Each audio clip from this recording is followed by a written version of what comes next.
7 பேர். அவர்களுக்கான விருது ஏன் வழங்குகிறோம், அவர்களுக்கு விருதுகளை ஏன் வழங்குகிறோம் என்பதற்கான குறிப்பு, அதுதான் இங்கே தகுதியுரை என்று நாம் இங்கே ஒவ்வொரு ஆண்டும் வாசிக்கிறோம். இப்போது அம்பேத்கர் சுடர் விருது பெறுகிற திரை நாயகர் மா பிரகாஷ் ராஜ் அவர்கள் குறித்த தகுதியுரை. கர்நாடக மாநிலத்தில் திரு மஞ்சுநாத் ராய், திருமதி சொர்ணலதா போயர் ஆகியோருக்கு 1965ஆம் ஆண்டு மார்ச் திங்கள் 26ஆம் நாள் பிறந்த மக்கள் கலைஞர் திரு பிரகாஷ் ராஜ் அவர்கள் தனது சிறு வயதிலிருந்தே கலை, இலக்கியம் ஆகியவற்றில் ஆர்வமிக்கவராயிருந்தார். பள்ளி, கல்லூரி மாணவராக இருந்த காலத்திலேயே நாடகங்களில் நடிப்பதில் மிகுந்த ஈடுபாடு காட்டினார். அதன் விளைவாக பின்னாளில் இயக்குனர் சிகரம் திரு கே பாலச்சந்தர் அவர்களால் டூயட் என்ற திரைப்படத்தின் மூலம் தமிழ் திரையுலகில் அறிமுகமாகும் வாய்ப்பை பெற்றார். அதன் பின்னர் இவர் நடித்த ஏராளமான திரைப்படங்கள் தமிழ், தெலுங்கு, மலையாளம், கன்னடம், இந்தி, மராத்தி முதலான பல்வேறு இந்திய மொழிகளிலும் ஆங்கிலத்திலும் வெளியாகி பலதரப்பு மக்களின் கவனத்தை கவர்ந்துள்ளன. தன்னுடைய சீரிய நடிப்பு திறன் மூலம் திரைத்துறையில் தனக்கே உரிய முத்திரை பதித்து இன்றும் தவிர்க்க முடியாத தனிப்பெரும் கலைஞராக திகழ்ந்து வருகிறார். தன்னுடைய கலைத்திறனுக்காக இவர் இதுவரை 5 முறை தேசிய விருதுகளை பெற்றுள்ளார். தமிழ், தெலுங்கு, கன்னடம் முதலான மாநில மொழி திரைப்பட விருதுகளையும் வென்றுள்ளார்.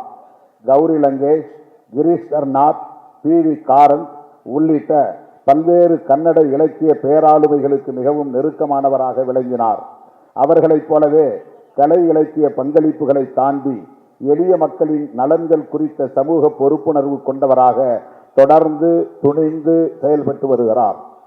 கர்நாடகாவில் புகழ்பெற்ற பத்திரிகையாளராகவும் சமூக செயற்பாட்டாளராகவும் திகழ்ந்த தோழர் கௌரி லங்கேஷ் அவர்கள் சனாதன பயங்கரவாதிகளால் சுட்டுக் கொல்லப்பட்ட போது வெகுண்டெழுந்த திரு பிரகாஷ் ராஜ் அவர்கள் மதவாத பாசிசத்தின் ஆபத்தை பொதுவெளியில் துணிச்சலாக எதிர்த்தார். அதனால் நிகழும் எதிர் விளைவுகளை பற்றி சிறிதும் கவலைப்படாமல் இன்னும் வேகமாக எதிர்த்து அவர்களை தோலுரித்து அம்பலப்படுத்தி வருகிறார். புரட்சியாளர் அம்பேத்கர் அவர்களின் சமத்துவ கொள்கைகளுக்கு மென்மேலும் வலு சேர்க்கும் வகையில் வெளிப்படையாக சமூக நீதிக்கென ஓங்கி உரத்து குரல் கொடுத்து வருகிறார். சமூக நீதி, சமத்துவம், ஜனநாயகம் போன்ற அரசியல் கோட்பாடுகளை கவன ஈர்ப்புக்காக வெறுமென பேசாமல் அவற்றை தனது வாழ்க்கையிலும் அன்றாடம் வெற்றிகரமாக நடைமுறைப்படுத்தி வருகிறார். அத்துடன் தனது அறக்கட்டளையின் மூலமாக ஏழை எளிய குழந்தைகளின் கல்வி வளர்ச்சிக்காக உதவுவது, பள்ளி கட்டிடங்களை சீரமைப்பது, போதிய கட்டமைப்பு வசதியின்றி பின்தங்கியுள்ள கிராமங்களை தத்தெடுத்து அவற்றை மேம்படுத்துவது போன்ற ஏராளமான அறப்பணிகளை தொடர்ந்து மனமுவந்து விளம்பரமின்றி செய்து வருகிறார். மேலும் பொருளாதார வசதியின்றி வறுமையில் உழலும் கலை, இலக்கிய ஆர்வமுள்ள இளம் தலைமுறையினரை அடையாளம் கண்டு அவர்களுக்கு கட்டணமின்றி கலைத்திறன் மேம்பாட்டுக்கான பயிற்சி அளித்து வருகிறார். அநீதி எங்கே இழைக்கப்பட்டாலும் அதற்கு எதிராக துளியும் தயக்கமின்றி உடனடியாக எதிர்வினையாற்றி வருகிறார்.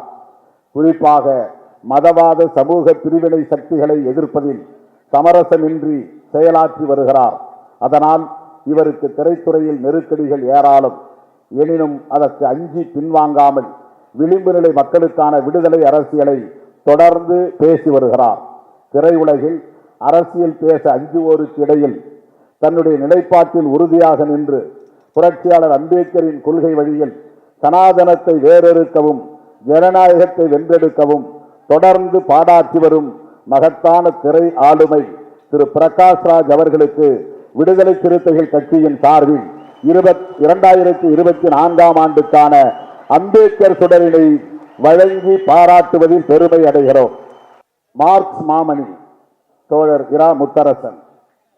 திருவாரூர் மாவட்டம் திருத்துறைப்பூண்டி அருகில் உள்ள ஆலிவளம் என்னும் சிற்றூரில் திரு ராமசாமி, திருமதி மாரிமுத்து ஆகியோருக்கு 18/1/1950 பிறந்தவர் திரு முத்தரசன் அவர்கள். அவர் பள்ளி மாணவராக இருந்த காலத்தில் தமிழ்நாட்டில் இந்தி திணிப்பு எதிர்ப்பு போராட்டம் தீவிரமடைந்தது.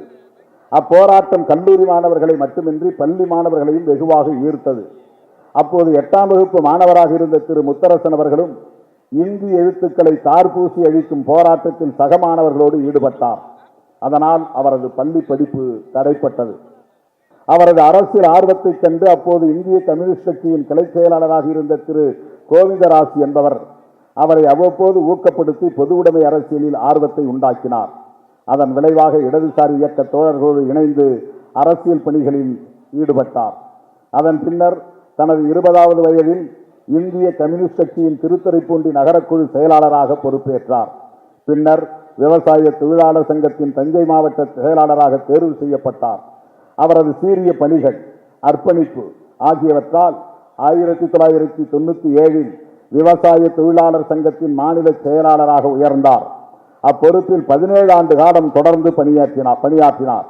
விவசாய தொழிலாளர்களின் கூலி உயர்வு உட்பட பல்வேறு கோரிக்கைகளுக்காக ஏராளமான வெகுமக்கள் போராட்டங்களை தமிழ்நாடு முழுவதும் தலைமையேற்று நடத்தினார். கீழ்வெண்மணி படுகொலைக்கு பின்னர் கணபதியார் பிள்ளை கமிஷனின் பரிந்துரைகளை நிறைவேற்ற வலியுறுத்தி அப்போது நடைபெற்ற பல்வேறு போராட்டங்களில் பங்கேற்றார். அத்துடன் நில மீட்சி, அரிசி விலை உயர்வு மற்றும் மின்கட்டண உயர்வு எதிர்ப்பு போராட்டங்களிலும் பங்கேற்று பலமுறை சிறைப்படுத்தப்பட்டார்.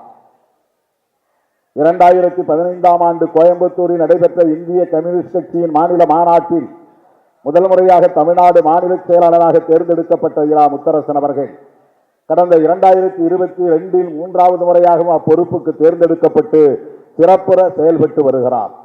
இந்திய கம்யூனிஸ்ட் கட்சி வலுவாக இருக்கும் கேரளா, பீகார், மேற்கு வங்க முதலான மாநிலங்களில் கூட 2019ஆம் ஆண்டு மக்களவைத் தேர்தலில் வெற்றி பெற முடியாத நிலையில் தமிழ்நாட்டில் இருந்து அக்கட்சியின் சார்பில் போட்டியிட்ட 2 பேருமே வெற்றி பெற்றனர். அது திரு முத்தரசன் அவர்களின் தலைமைத்துவத்துக்கும் அரசியல் அணுகுமுறைகளுக்கும் கிடைத்த மகத்தான வெற்றியாகும். எளிமையான முறையில் உறுதியான கருத்துக்களை பேசக்கூடிய ஆற்றல் கொண்ட திரு இரா முத்தரசன் அவர்கள் இடதுசாரி சிந்தனைகள் தொடர்பான 3 நூல்களை எழுதி அண்மையில் வெளியிட்டுள்ளார். விவசாயிகள் பிரச்சனையை பேசும் அரிசி என்னும் தமிழ் திரைப்படம் ஒன்றிலும் நடித்துள்ளார். 2018ஆம் ஆண்டு இன்றைய முதலமைச்சர் திரு மு.க. ஸ்டாலின் அவர்கள் தலைமையில் நடைபெற்ற காவிரி உரிமை மீட்பு பயணத்தில் பங்கேற்றார். டெல்டா மாவட்டங்கள் முழுவதும் கூட்டணி கட்சிகளின் தலைவர்களோடு இணைந்து நடைபயணமாக சென்று விவசாயிகளை திரட்டுவதில் முக்கிய பங்காற்றினார். மதத்தின் அடிப்படையில் மக்களை பிரிக்கின்ற பெரும்பான்மைவாதத்தையும் வகுப்புவாதத்தையும் சமரசமின்றி எதிர்த்து வருகிறார். மாநில உரிமைகள், காவிரி நதிநீர் உரிமை, நீட் எதிர்ப்பு, இடஒதுக்கீட்டு பாதுகாப்பு என மக்கள் நலன் சார்ந்த யாவற்றிலும் மிக தெளிவான உறுதியான நிலைப்பாட்டுடன் செயலாற்றி வருகிறார்.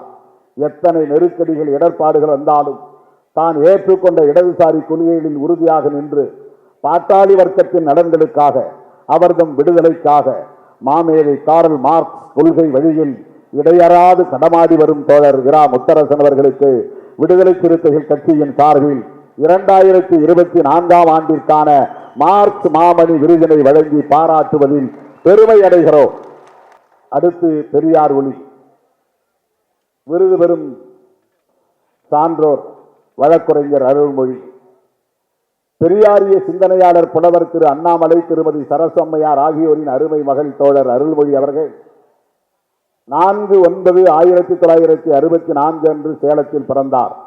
இவர் தன்னுடைய 4வது வயதிலேயே புரட்சி கவிஞர் பாரதிதாசன் கவிதைகளை பகுத்தறிவு பகலவன் தந்தை பெரியார் முன்னிலையில் ஒப்புவித்து பாராட்டு பெற்றவர் ஆவார். பள்ளியில் பயிலும் போதும் பின்னர் கல்லூரியில் பயின்ற காலத்திலும் பெரியாரிய கருத்துக்களை கற்றுக்கொள்வதிலும் அவற்றை சக மாணவர்களிடையே பரப்புவதிலும், குறிப்பாக விளிம்பு நிலை மக்களின் மேம்பாட்டுக்குரிய சமூக நீதிக்கான அறப்போராட்டங்களில் பங்கெடுப்பதிலும் தீவிர ஆர்வம் காட்டியவர். இளம் பருவத்திலேயே கேட்போரை தம்பயப்படுத்தும் வகையில் உரையாற்றக்கூடிய நாவன்மை மிக்க இவர் தனது பள்ளி மற்றும் கல்லூரி மாணவ பருவங்களில் மாவட்ட, மாநில அளவிலான பேச்சு போட்டிகளில் பங்கேற்று ஏராளமான பரிசுகளையும் பாராட்டுகளையும் பெற்றவர். 1979ஆம் ஆண்டு தந்தை பெரியாரின் நூற்றாண்டையொட்டி நடைபெற்ற மாநாட்டில் திராவிடர் கழக தலைவரும் தமிழர் தலைவருமான ஆசிரியர் சி. வீரமணி அவர்கள் அறிமுகம் செய்த பெரியார் பிஞ்சுகள் என்னும் நிகழ்ச்சியில் மிகச் சிறப்பாக உரையாற்றி அனைவரின் கவனத்தையும் ஈர்த்தவர். அதனைத் தொடர்ந்து நடைபெற்ற ஏராளமான பகுத்தறிவு பிரச்சார பொதுக்கூட்டங்களில் பங்கேற்று உரையாற்றியவர். குறிப்பாக இளம் தலைமுறையினரிடையே தந்தை பெரியாரின் புரட்சிகரமான சிந்தனைகளை வெகுவாக கொண்டு சேர்த்ததில் இவரது பங்கு போற்றுதலுக்குரியதாகும். சேலம் அரசு மகளிர் கல்லூரியில் பயின்ற காலத்தில் மாணவர் பேரவையில் பொறுப்பேற்று அனைத்து கல்லூரி மாணவர்களின் நலன்களுக்காக பணியாற்றியவர். கல்லூரியின் அடிப்படை வசதிகளுக்காக மாணவ மாணவியருடன் இணைந்து பல போராட்டங்களை நடத்தியவர். கல்லூரியின் அடிப்படை வசதிகளுக்காக மாணவ மாணவியருடன் இணைந்து பல போராட்டங்களை நடத்தியவர். அத்துடன் மாணவர்களின் கோரிக்கைகளுக்காக அப்போதைய தமிழக முதல்வர் திரு எம்ஜிஆர் அவர்களின் காரினை வழிமறித்து அவர் முன்னெடுத்த அறப்போராட்டம் அவரது போர்க்குணத்துக்கும் துணிச்சல் வாய்ந்த செயலுக்கும் சான்றாக அமைந்தது. பேராசிரியர் சுபவி, இயக்குனர் சுபமுத்துராமன், இயக்குனர் வி.சி. கொகநாதன் போன்ற தமிழ் தேசிய உணர்வாளர்களின் முன்னெடுப்பில் 1987 உருவாக்கப்பட்ட ஈழ விடுதலை ஆதரவாளர் கூட்டமைப்புடன் இணைந்து சட்டக்கல்லூரி மற்றும் பிறக்கல்லூரி மாணவர்களை ஒருங்கிணைத்து மனித சங்கிலி உள்ளிட்ட பல்வேறு போராட்டங்களில் முனைப்புடன் பங்கெடுத்தவர். சுயமரியாதை, சனாதன எதிர்ப்பு, சாதி ஒழிப்பு, சமூக நீதி, சமத்துவம், மகளிர் விடுதலை, கடவுள் மறுப்பு, மூடநம்பிக்கை ஒழிப்பு, பகுத்தறிவு மற்றும் பார்ப்பனிய ஆதிக்க எதிர்ப்பு போன்ற தந்தை பெரியாரின் புரட்சிகர கொள்கைகளை உள்வாங்கிக் கொண்டு அவற்றை இடையறாது அனைத்து தரப்பு மக்களிடையேயும் அயர்வின்றி அச்சமின்றி எடுத்துரைத்து அரசியல் விழிப்புணர்வை பரப்பி வருபவர். தற்போது திராவிடர் கழக பிரச்சார அணியின் மாநில செயலாளராக பொறுப்பேற்று சிறப்புற செயலாற்றி வரும் வழக்குரைஞர் தோழர் அருள்மொழி அவர்களுக்கு தந்தை பெரியாரின் வழியில் அவர் ஆற்றி வரும் அரும்பெரும் பணிகளையும் குறிப்பாக சனாதனத்தை எதிர்ப்பதில் அவர் காட்டி வரும் சமரசமற்ற போர்க்குணத்தையும் பாராட்டி விடுதலை சிறுத்தைகள் கட்சியின் சார்பில் 2024 ஆண்டுக்கான பெரியார் ஒளி விருதினை வழங்குவதில் பெருமை அடைகிறோம். அடுத்து காமராசர் கதிர் விருது பெறும் சான்றோர் தந்தை பேராயர் எஸ்ரா சர்க்குணம். தூத்துக்குடி மாவட்டத்தை சார்ந்த பன்னவளை என்னும் சிற்றூரில் திரு மனுவேல் சர்க்குணம், திருமதி தங்கமேரி ஆகியோருக்கு 19/7/1938 பிறந்தவர் தந்தை பேராயர் எஸ்ரா சர்க்குணம் அவர்கள். தனது 16வது வயதில் சென்னைக்கு வந்து இறையியல் கல்வி பயின்றார். அதன் பின்னர் போரூரில் தனது முதல் திருச்சபையை அவர் உருவாக்கினார். தற்போது 10,000க்கும் மேற்பட்ட இசிஐ திருச்சபைகள் இந்தியா முழுவதும் செயல்பட்டு வருகின்றன. சென்னையில் மட்டுமின்றி அலகாபாத், கொல்கத்தா முதலான நகரங்களிலும் இறையியல் கல்லூரிகளை நிறுவி பல்லாயிரக்கணக்கான இளம் போதர்களை உருவாக்கியுள்ளார். ஜார்க்கண்ட், குஜராத் மாநிலங்களில் ஆதிவாசி சமூகத்தை சார்ந்த குழந்தைகளுக்கென்று இலவசமாக படிப்பதற்கு பள்ளிகளையும் விடுதிகளையும் உருவாக்கினார். அவற்றின் விளைவாக இப்போது பல்லாயிரக்கணக்கான மாணவர்கள் உருவாகியுள்ளனர். புரட்சி பேராயர் என்று தமிழ்நாட்டு மக்களால் பெருமையோடு அழைக்கப்படும் ஐயா எஸ்ரா சர்க்குணம் அவர்கள் தமிழ்நாட்டின் மூத்த அரசியல் தலைவர்களோடு மட்டுமின்றி போப்பாண்டவர் முதல் இந்தியாவின் குடியரசுத் தலைவர்கள், பிரதமர்கள் வரை உயரதிகார பீடங்களில் இருப்பவர்களோடு நெருக்கமான நட்புறவை பேணி வருகிறார். முத்தமிழறிஞர் கலைஞர் அவர்கள் முதலமைச்சராக இருந்த காலத்தில் இவர் தமிழ்நாட்டின் சிறுபான்மையினர் ஆணையத்தின் தலைவராக நியமிக்கப்பட்டார். அப்போது அனைத்து சிறுபான்மையினரின் நலன்களுக்காக திறம்பட செயல்பட்டார். மறைந்த திரு ராம்விலாஸ் பாஸ்வான் அவர்கள் ரயில்வே துறை அமைச்சராக இருந்தபோது ரயில்வே பணியாளர் வாரியத்திற்கு இவர் தலைவராக நியமிக்கப்பட்டார். அப்போது ஏராளமான தமிழ்நாட்டு இளைஞர்கள் இவரால் துறையில் பணி நியமனம் பெறும் வாய்ப்பை பெற்றனர். ஆன்மீக தளத்தில் இறைப்பணிகள் ஆற்றுவதோடு கடந்த 25 ஆண்டுகளுக்கு முன்பு இந்திய சமூக நீதி இயக்கம் என்ற அரசியல் இயக்கத்தை நிறுவி அதன் மூலம் அரசியல் பணிகளையும் தொடர்ந்து செய்து வருகிறார். தனது பிறந்த நாளை ஆண்டுதோறும் ஜூலை 19 தனது பிறந்த நாளை ஆண்டுதோறும் ஒடுக்கப்பட்டோர் நாளாக அறிவித்து பார்வையற்றவர்கள் உள்ளிட்ட மாற்றுத்திறனாளிகள், ஏழை எளியவர்கள் என பலருக்கும் ஏராளமான பொருளுதவிகளை அளித்து வருகிறார். மழை, வெள்ளம், புயல் முதலான இயற்கை பேரிடர்களால் மக்கள் பாதிக்கப்படும் போதெல்லாம் நேரில் சென்று அவர்களது துயர் துடைக்கும் பணிகளில் ஈடுபட்டு வருகின்றார். பெருந்தலைவர் காமராஜர் வழியில் ஏழை எளியவர்களின் முன்னேற்றத்திற்காகவும் அவர்தம் கல்வி வளர்ச்சிக்காகவும் அரும்பாடாற்றி வரும் தந்தை பேராயர் எஸ்ரா சர்க்குணம் அவர்களுக்கு விடுதலை சிறுத்தைகள் கட்சியின் சார்பில் 2024 ஆண்டுக்கான காமராசர் கதிர் விருதினை வழங்கி பாராட்டுவதில் பெருமை அடைகிறோம். அடுத்து அயோத்திதாசராதவன் விருது பெறுபவர் முனைவர் ராஜ் கௌதமன். அவர் உடல் நலிவின் காரணமாக இந்நிகழ்வுக்கு வர இயலவில்லை. அவருடைய உறவினரும் நமது அன்பு இளவலுமான ஜெகன் என்கிற ஜெகநாதன் இங்கே வருகை தந்திருக்கிறார். விருதுநகர் மாவட்டம் பத்ராயிருப்பு அருகேயுள்ள புதுப்பட்டி என்னும் கிராமத்தில் திரு இரா சூசை ராஜ், திருமதி மை சபஸ்தி அம்மாள் ஆகியோருக்கு 25/8/1950 மூத்த மகனாக பிறந்தவர் பேராசிரியர் ராஜ் கௌதமன் அவர்கள்.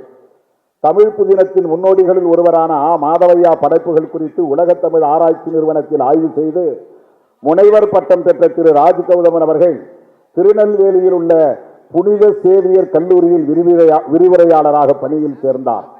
அதன் பின்னர் புதுச்சேரி அரசின் கீழ் இயங்கும் கலைக்கல்லூரியில் பேராசிரியராக பணியாற்றும் வாய்ப்பு கிடைத்ததால் அங்கு இடம்பெயர்ந்தார். கடந்த 2011 பணி ஓய்வு பெறும் வரையில் புதுவையிலேயே பல்வேறு கல்லூரிகளில் 36 ஆண்டுகள் பணிபுரிந்தார். தமிழ் சிற்றிதழ்களில் விளக்கிய விமர்சன கட்டுரைகளை எழுதி வந்த அவர் தமிழ்நாட்டில் 1980களில் தலித் இலக்கிய அரசியல் எழுச்சியால் ஈர்க்கப்பட்டு தலித் பண்பாட்டு ஆய்வுகளில் ஈடுபட்டார். தலித் பண்பாடு என்ற அவரது நூல் தமிழ் அறிவுச் சூழலில் குறிப்பிடத்தக்க தாக்கத்தை ஏற்படுத்தியது. மார்க்சிய கருத்தியல் பின்புலம் கொண்ட அவர் பின் நவீனத்துவ கோட்பாடுகளை உள்வாங்கி அதன் அடிப்படையில் இலக்கிய ஆய்வுகளை மேற்கொண்டார். தமிழ் செவ்வியல் இலக்கியங்கள் குறித்து பின் நவீனத்துவ நோக்கில் பல நூல்களை எழுதினார். புகழ்பெற்ற உளப்பக பகுப்பாய்வு சிந்தனையாளர் எரிக் பிராமின் நூல்களையும் பெண்ணிய கோட்பாட்டாளர்களின் நூல்களையும் தமிழாக்கம் செய்துள்ளார். அயோத்திதாச பண்டிதர், ராமலிங்க அடிகளார், சுந்தர ராமசாமி, புதுமை பித்தன் ஆகியோரை பற்றிய இவரின் மதிப்பீடுகள் கவனத்துக்குரியவையாகும். ஆய்வாளராக மட்டுமின்றி புதினங்களை படைப்பதிலும் ஈடுபாடு காட்டிய ராஜ் கௌதமன் அவர்கள் தன் வரலாற்று நோக்கில் 3 நாவல்களை எழுதியுள்ளார். தனது அரிய படைப்புகளுக்காக பல விருதுகளையும் பெற்றுள்ளார். இலக்கிய சமூக பண்பாட்டு தளங்களில் பேராசிரியர் ராஜ் கௌதமன் அவர்கள் ஆற்றியுள்ள அளப்பரிய பங்களிப்புகளை போற்றி விடுதலை சிறுத்தைகள் கட்சியின் சார்பில் 2024 ஆண்டுக்கான அயோத்திதாசர் ஆதவன் விருதினை அவருக்கு வழங்கி பாராட்டுவதில் பெருமை அடைகிறோம். அடுத்து காயிதே மில்லத் சிறை விருதினை பெறும் சான்றோர் தோழர் ஜனாப் எஸ்.என். சிக்கந்தர், தூத்துக்குடி மாவட்டம் ஆழ்வார் திருநகரியில் திரு செய்யது நாகூர் மீரான், திருமதி மீரான் ஜிவி ஆகியோருக்கு 29/10/1961 அன்று ஜனாப் எஸ்.என். சிக்கந்தர் அவர்கள் வரலாற்று பாடத்தில் சிக்கந்தர் அவர்கள் பிறந்தார். இவர் வரலாற்று பாடத்தில் முதுகலை பட்டம் பெற்றவர். இந்திய மாணவர் இஸ்லாமிய அமைப்பில் இணைந்து மாணவர் சமுதாயத்தை நெறிப்படுத்தி அறவழியில் அவர்களை வழிநடத்தினார்.